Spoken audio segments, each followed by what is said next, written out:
All right, Dave. So we've gone through the system. We've had a look at the system.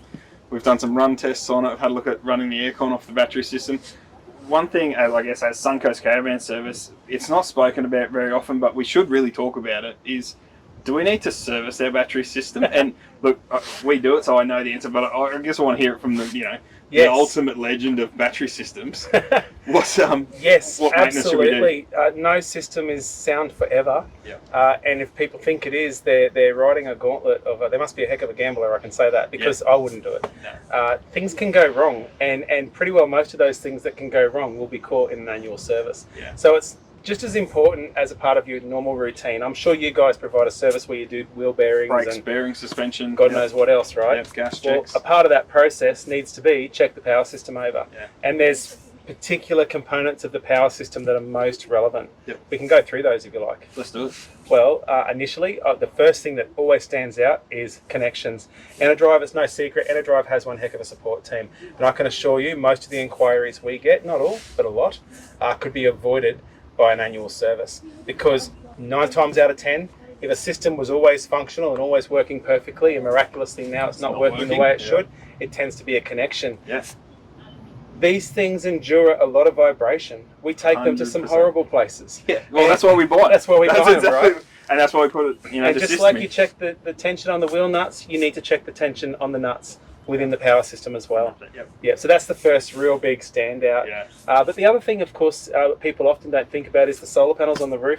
Yep. Clean them and visually check them.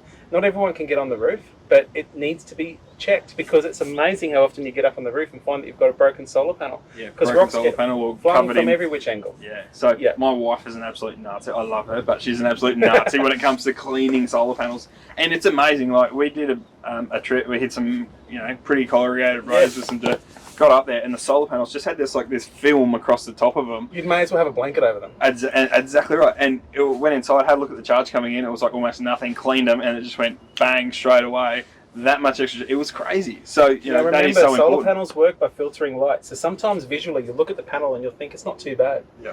But all that grime and stuff that's on there is still affecting the panel's ability to filter that light. Yeah. And it definitely affects the output or the efficiency of the solar panel. 100%. So connections, cleaning solar panels. Yeah. They're two big ones. Yeah. But it's deeper than that again. Load test the system.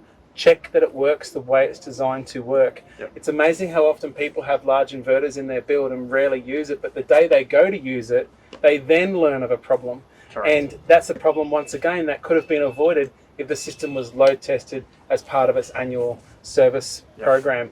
And by doing that, effectively the person from, in this case, Suncoast, who finds that it doesn't perform the way it used to perform or the way it's designed to perform, is then naturally inspired to find the issue, rectify it. And you're not finding that emergency issue of your inverter not working, or your charger not working, or your solar not working at that critical moment when you're just about to leave or just pulled up. Nothing more embarrassing than talking up with your mates about the espresso martinis you're going to make, only to find the blender doesn't work. Yeah. So, that's worth it in itself. Yeah, 100%. We don't want to get caught in that situation. So, it's super critical. When you get your van service, when you get your brake and bearing service done every 12 months or 10,000 Ks, whichever comes first, don't forget that one. That's super important. Make sure you're getting your battery system checked as well. So, and I stress, if you find a loose connection, you don't just tighten it up. You inspect the connection, because generally if a connection's been loose, it's been arcing. Yeah. So to tighten that up and have that little raised blue spot or black spot where it's been arcing, you've potentially still got a very poor surface area